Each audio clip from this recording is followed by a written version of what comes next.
This isn't just a comeback story. This is the story of a company weeks from bankruptcy that reinvented itself so completely it became the most valuable brand on earth. In 1997, Apple was losing money so fast, analysts said it had 90 days left. Its products were outdated, its leadership was broken, and Wall Street had written its obituary. Today, Apple is worth trillions. It dominates industries it didn't even invent, and redefined how humans interact with technology. How does a dying company rise from the ashes and turn near failure into a global cultural force? Today, we break down the inside story of Apple's greatest resurrection and the strategic masterstroke that changed business forever. This is Franchise, where business and stories come alive.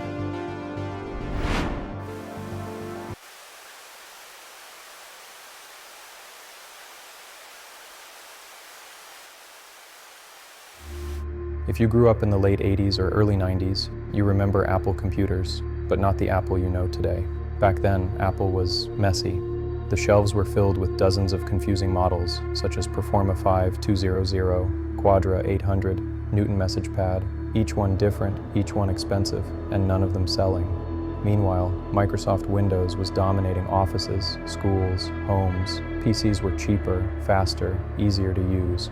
And Apple still priced itself like a luxury brand without offering the luxury. In 1995, Apple's market share dropped below 5%. By 1996, losses hit $1 billion. The company culture was split into factions. Products took years to ship. The brand felt outdated. The illusion of Apple's greatness was breaking, but the real collapse was still ahead. By 1997, Apple was desperate. Executives were cycling in and out every few years. The board was panicking, and the company was burning cash at a terrifying rate. Then came the moment that scared everyone. Banks started worrying that Apple might not survive the year. And in the middle of this chaos, Apple made a decision that shocked the tech world. It reached out to a man they once fired, a man who ironically had started a rival company to defeat them, Steve Jobs. But what Jobs did next, no one expected.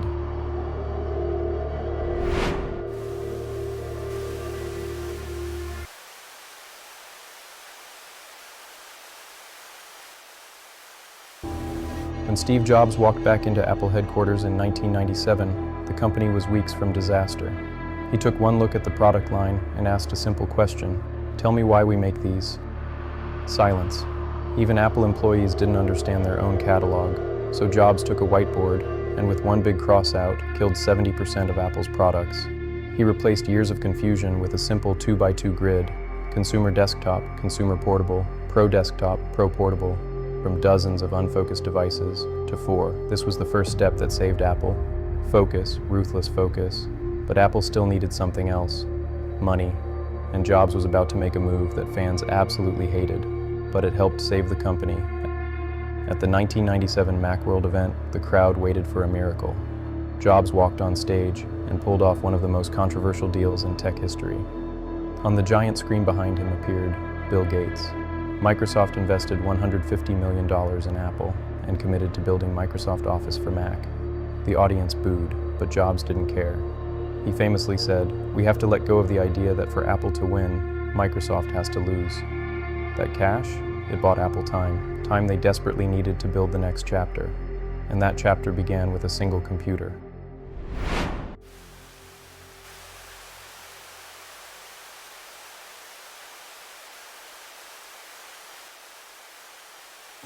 Apple released the iMac computer, a computer that didn't look like anything else on the market.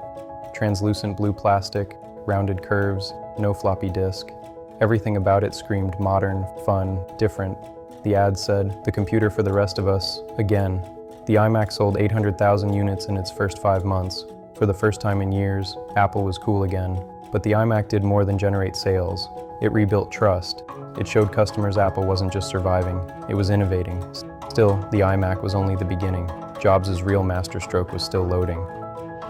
Early 2000s, the world had a problem. Music was broken, CDs were expensive, MP3 players were terrible, piracy was exploding. Apple saw an opening. In 2001, they released the iPod, 1,000 songs in your pocket. But here's the genius part. The iPod wasn't the real revolution. iTunes was. Jobs convinced record labels, who hated digital music, to sign deals allowing Apple to sell songs individually for 99 cents. In one move, Apple didn't just enter the music industry, it reshaped it. By 2004, iPod sales exploded. Apple stores had lines around the block. The brand was becoming a lifestyle. But Apple's biggest disruption hadn't arrived yet. The product that would change everything, and nearly everyone underestimated it.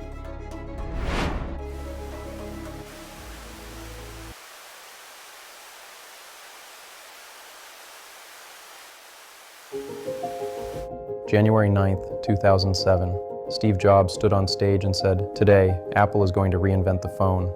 People clapped, some laughed, competitors shrugged. Then Jobs showed the iPhone. No keyboard, no stylus, just a multi-touch screen that worked like magic.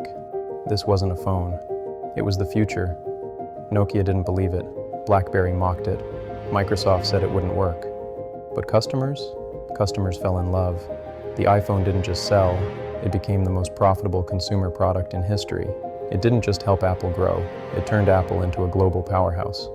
Within 2 years, Apple wasn't just a computer company anymore. It was shaping the digital lives of billions, and Apple was about to push it even further. Most companies sell products. Apple sells a system. Every device talks to every other device. Your phone unlocks your laptop, your watch unlocks your phone, your AirPods switch automatically between devices. This wasn't an accident, it was a strategy. The more Apple devices you own, the harder it becomes to leave.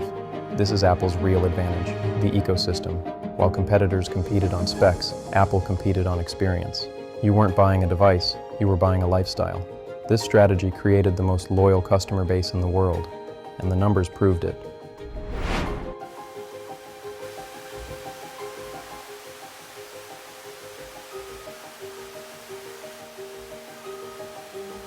From 1997 to 2018, Apple grew so rapidly that it became the first trillion-dollar company and the most profitable hardware company ever. It is now known as the most valuable brand on the planet. Apple now sells phones, watches, music, cloud services, TV content, everything built to work together, and it all started with a company that was 90 days from death. Apple didn't survive because it had better products, or because it had money, or even because it had Steve Jobs. Apple survived because it reinvented itself before it died. It simplified, it focused, it built experiences, not devices. It embraced design, emotion, culture, storytelling. Most importantly, Apple never stopped trying to be better. Just like Netflix didn't kill Blockbuster, Blockbuster killed itself. Microsoft didn't kill Apple, Apple saved itself. The world rewards those who evolve and punishes those who don't. If you enjoyed this breakdown, hit like and subscribe. We make videos that expose the real moves behind the biggest wins and the biggest failures in business history. Comment below, which company should we break down next? This is Franchise, where business and stories come alive.